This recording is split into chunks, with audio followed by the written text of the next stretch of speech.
Hello everyone, welcome to another episode of LegalWiki. Today I'm thrilled to have Mr. Rohan Gupta on my channel. He has secured All India Rank 32 in the National Law School Admission Test 3-year program introduced by NLSIU Bangalore last year. Prior to joining NLSIU, Rohan was preparing for UPSC and had passed state service exams. Additionally, he holds bachelor's and master's degrees in political science from Ramjas Delhi University. Also, he worked as a print model for more than 2 years until the COVID pandemic hit. A very warm welcome to you, Rohan, and congratulations on your achievement and for successfully getting into NLSIU Bangalore, one of the prestigious universities. I'm sure it would have been challenging for you. Yes, ma'am, it was challenging, but eventually I came here, and thank you for the kind introduction. A very warm welcome. So for those who don't know about NLSAT, NLSAT is a 3-year LLB postgraduate professional degree program.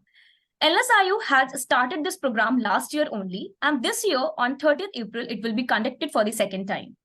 NLSAT paper consists of 2 parts, Part A and Part B. Part A consists of objective questions from reading comprehension, GK, and critical reasoning. And Part B consists of subjective questions from legal aptitude and analytical ability, and each section is of 75 marks. So in today's episode, Rohan will share his insights on how to prepare comprehensively for NLSAT 2023. As a topper himself, he is well aware of all the nuances and intricacies of this exam. And today, he will guide us through his experiences and insights. So shall we begin, Rohan? Yes, ma'am, of course. Okay. So first of all, I would like to ask you, how did you prepare for the NLSAT examination with such limited resources? What was your strategy? So, ma'am, as I told you, I was already preparing for UPSC. So, writing was not too difficult for me because in my master's also, I had to write a lot. So, Okay. Part B, I was not afraid of Part B. Like many people, they found Part B challenging, but personally for me, and I think half of my class, which consists of ex-UPSC aspirants, for maybe Part B was not so difficult. And so I focused more on Part A. Now, Part A has like various parts like English comprehension, current affairs, and legal reasoning. Legal reasoning is also like English comprehension only. Correct. So for that, like we had no idea what kind of questions would come.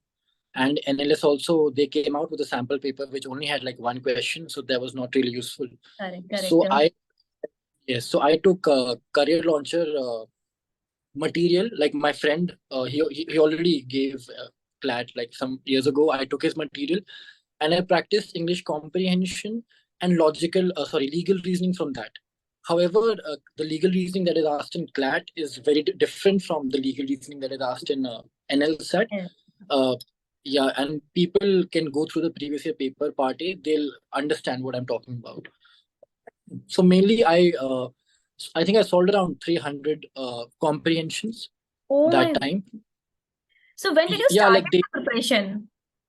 Approximately like 2 months before. 2 months. Like in my mind. In 2 months, Yes. you have solved 300 passages. Yeah, like it's easily doable. Like if you do 15 passages a day, 10 passages a day, it's doable. It's not difficult. And I used to time my like whenever I used to attempt, I used to time my considerably. Like after 1.5 or 2 months, my the timing reduced. Like it comes with practice. You can't just go there at the day of the exam and expect like you'll solve questions in a hurry. So yeah, Part A, English comprehension, I did that. Legal reasoning, also like that comprehension part, it helped me a lot. So, and then if we talk about the current affairs portion, so like my current affairs personally, I would say I think they were on point because again I was preparing for UPSC and like state services as well that time. So for that, like current affairs personally, what I did, I took a magazine of an institute, like UPSC Institute, and I read it. However, like what I noticed is that the kind of current affairs that are asked in NLSAT, they are fundamentally different from the kind of current affairs that they ask in UPSC. It's like a one-liner current affair thing. So if there are students who have not done current affairs yet, I would just say just go for one compendium of, you know, a one-liner current affairs, like somebody died, like somebody became the chairman of some institution. So that those kind of current affairs were asked during our time. So yeah, focus on that. Take buy one whole year compendium. Just read that twice or thrice, jaldi, and even if you don't remember, you know, our brain is such that exam during the time of the exam we'll understand. Okay, I read this somewhere. Yes. So that's how I read my current affairs, a UPSC magazine, and one compendium. I did not buy the compendium, but I followed some YouTube videos, you know, month-wise current affairs. And 3-4 questions did come from those videos. Okay, that's nice. So for part A, this was your strategy. So basically you solved a lot of papers and you took like CLK materials, and then for GK, you took the UPSC material. Okay. And what about part B? I mean, the UPSC material is not required. Of course, I was preparing for UPSC. Of course. But so if people have like paucity of time, I would say just buy a compendium and just read it again and again. Like, don't go for multiple resources because current affairs is like vast. You'll waste a lot of time. So just focus on like one resource. So this was like for part A, like the sources for part A. And for part B, we had 10 legal reasoning based questions, and we had one essay, current affairs essay. So the 10 questions, so I was not really knowing what kind of answers would they expect, what kind of questions would come. Again, NLS, they came out with the sample paper. There was just one question and one answer, so it was not really helpful. So I, like that time, there was no test series, to be honest. So there was one institute, they came out with a test series. I bought that. Yeah, and I practiced like 5 tests. So out of those like 5 tests, I think I wrote 50 questions before the real exam. And though the evaluation was not that great, I would say, but still, like while writing those tests, I understood you know, how fast I write. Is my handwriting legible? Can I complete a question within 6 minutes? So my writing speed increased. And for essay also, like again, I took that test series and I wrote the essay. And initially, I remember I used to take 35-40 minutes to write that 500 words essay, which is like too much. Because of practice only, I reduced it to like 15 minutes. So yeah, an essay, I was again preparing for UPSC. So I had a compendium of like various sources, you know, like various topics like environment, polity, this and that, which I can share, like if you want me to share. So yeah, like I had like 35-40 topics, and one very easy topic came, I think, simultaneous elections in our paper, which was like very easy. I had already read it like 20 times. So yeah, like it was easy for me, part B. So like that's how I prepared part B and part A. And if I say like what was my strategy during the exam, so I attempted part B before, because part B was the real exam. Part A was just for screening. So part A was just for screening, but I have heard from people that now part A is also counted in the overall scheme of things. So now it's going to be tricky. Earlier part B was only qualifying, but now part A and part B both are qualifying. No. Earlier part A was only the qualifying. It was part B was the main exam. Yeah. The written part, and now part A and part B both are you know, counted eventually, and they scrapped the interview portion, I think. Correct. Yes. So now like I used to tell people before this that attempt part B first. In part A, even if you're attempting like 65 questions, in the last 10 questions, you can just mark A, because I think there was no negative marking in our time. And I remember I did only 65 questions. There was negative marking. No. There was no negative marking during our time. Negative marking is there this year. Okay. Yes. So I remember it because I remember doing 65 questions and only 2 minutes were left. And I just did like C. Last 10 questions. So that's a tricky area that people have to, you know, think about now.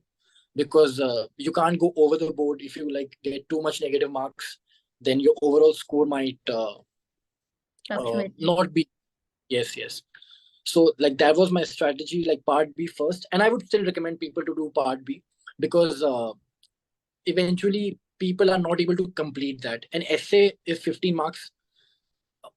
It's one of the most scoring sections, essay, and because a very generic essay is asked, and they are just testing your writing ability and your reasoning ability. They don't expect any form of knowledge of law beforehand. And also, when people are writing, I would also recommend to use certain legal jargon. For example, you can write from the perspective of a ordinary, prudent man. You can write reasonable care. You can write duty of care. You can write due process. You understand what I'm saying? Like these legal words, like you don't very need to common have terms, very common terms. Yeah. Yes. So of course that would fetch you like more marks. I mean, that's what I think. And just people just need to practice a lot. Like at least before going and sitting in the exam, you need to solve at least 35 questions, and at least write 4-5 essays, so that you know where you stand, you know how fast you write. Some people, like when they write really fast, their handwriting becomes illegible. So that's an issue as well. So yes, ma'am, that's how I like prepared for part A and part B. Yeah. So one more thing. So for part B, those who don't know how to write the subjective answers, can you just elaborate these steps, how to go with it?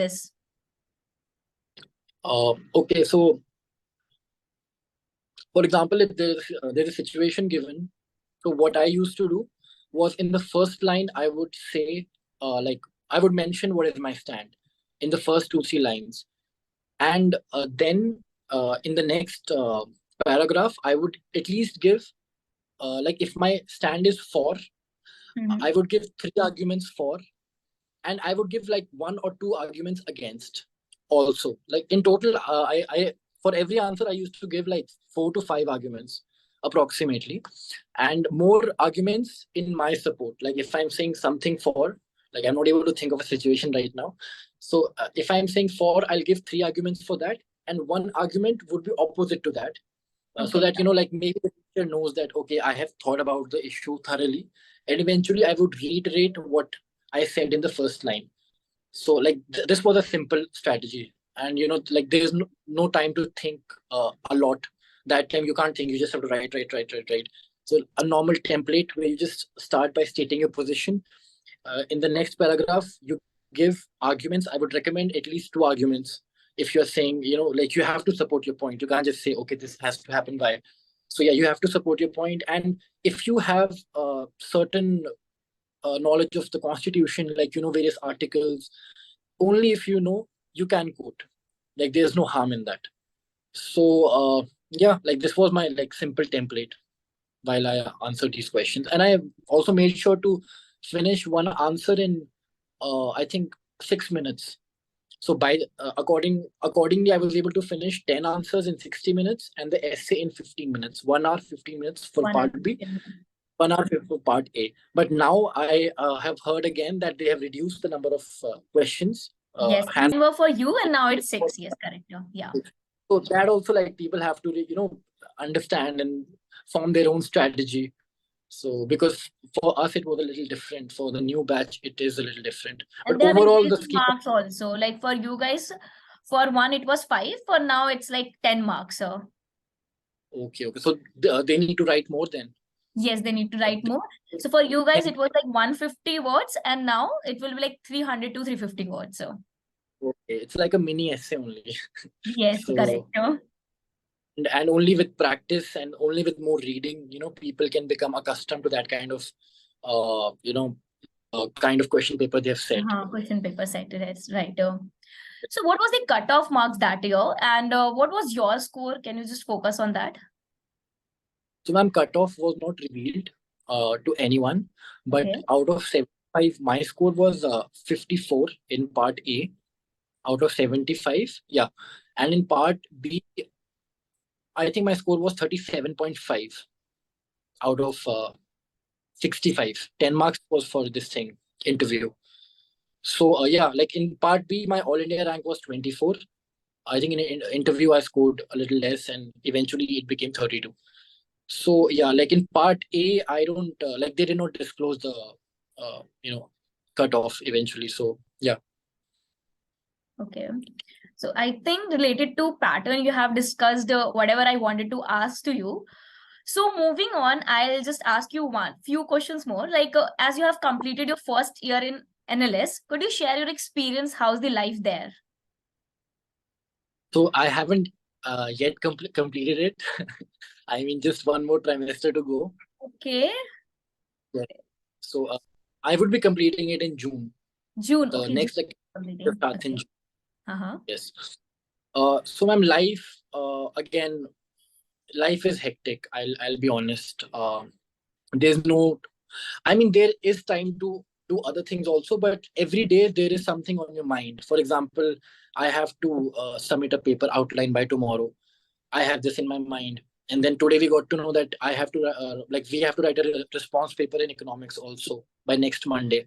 So like there is something always like you would know, you have studied from here. Yes. So like there's something always on the mind. Like it's like hustle, A lot hustle, of hustle. assignments, project. Yes. This was not the case at DU. So I was in CLC, Campus Law Center, Delhi University, for like 6 months. So there things were a little chill, but here things are a little hectic. But I think it's good only. It's for like they are training us eventually. And the campus is nice. The campus, I was expecting a big campus. It's not that big, but it's beautiful. It's beautiful. And yeah, that's all. I mean, people, if you're coming here, just be ready for the hustle and try to enjoy that hustle, because people do not enjoy this. Like most of the people, like they have like mental health issues here. So yeah, like just try to create a balance between studies and off-roading activities. Just like don't be in that hustle culture too much because it takes a toll on our mental health. Correct. So yeah. So you were there in CLC also for 6 Yes, months. ma'am.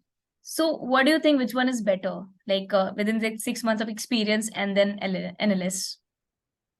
So, ma'am, I was not able to fully uh, understand how CLC actually works because that time COVID was there. So we had online classes.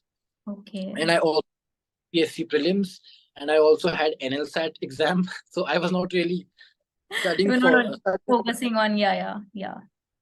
However, I have a lot of friends in CLC, and there is one more person who was in NLS, but he left NLS and he went to CLC. Like he's a very good friend of mine, Sugam. So like this year he joined. So I would not say CLC is bad or anything, but yeah, CLC would, if your eventual aim is to become a judge or prepare for judicial services or UPSC, you can't do that here in NLS. They will give you no time. Like even I cleared prelims last year, so I had my mains. I was not in that mental condition to give exams here also and write mains, so I just did not give mains. So if you're coming here, don't like you won't be able to do anything else unless you're a superhuman. I mean, never say never. So yeah, in CLC you will get a lot of time to do internships because their projects and assignments, it's almost nil in CLC. You just have to attend and classes also, like with 60%, 50% attendance, you can still make through. But here you have to go like 75% attendance is mandatory. Yes, mandatory. Even at 74% attendance, they have given ear losses to like a couple of people I know. So it's very strict here. So CLC is good in that sense. If you want to prepare for judicial services or UPSC, yeah, CLC is great. And if you just like want to be a good lawyer, I would say, like, just focus 3 years of your life on developing your lawyering skills. Then of course, NLS any day. That's why I came here as well. So basically, CLC yes. gives you flexibility, but when it comes to NLS, of course, there is a bit of rigidity, and then again the timing thing. You have very less time for yourself. Yes. Yeah, I would say that. Yes. Okay. So moving on to my last question, do you have any last minute tips for students who will be appearing this year, and what should they keep in mind while attempting this examination? Okay, so like right now, it's like 30 days are left, I think. Yes, Yeah. 20 days, I'll say. 20 days. So just stop like reading anything new. Like if you have not read anything, of course, then you should read something new. But like if you have read things, if you've done the current affairs, I would say like 7-8 months from now, you should be thorough with it. If you have not, start like just pick a compendium and usko rat lo. उसको रटना नहीं है तो एक या दो बार पढ़ तो लो, because eventually when you go and you'll see the question, you would be able to mark the right answer. Like if you have just seen it once. For current affairs, do that. For English, every day I would say write 5 answers, subjective every day, and solve 10 comprehensions every day. That's all. And maybe like 20 days are left. After a gap of 5 days, you can give like one whole full length test. Now, I don't know if other institutes have come up with test series or not, but yeah, like you should be solving test series, because you will know where you stand only when you solve the test series. And also when you are practicing, time yourself. Don't just like sit and practice for like hours. No, just sit down, time yourself, and see if you're improving. That's all, ma'am. Like in 20 days, that's the most you can do. Correct. So, and also do not think out what is the how many marks do I need to get through part A, part B, all that thinking, like it's useless. Just go there, give your best, and yeah, and then also, ma'am, a lot of luck factor is also involved in NLS exam. I would also say that, because seats are very less, and like people are like, I think 15,000 people gave the exam last year. I think that year, last year, it was more difficult. They were having only 60 seats, but this year they have increased the seats. 120 seats are there. So yeah, like just get your best and just leave everything to luck. Then after that, just don't think about it. That's all, ma'am. Okay. Thank you so much, Rohan. And thank you so much for accepting my invitation and taking out time from a busy schedule. I hope all the insights you have given would be fruitful to all those who will be appearing this year. Hopefully. Thank you, ma'am. Thank you so much. Thank you so much. Okay.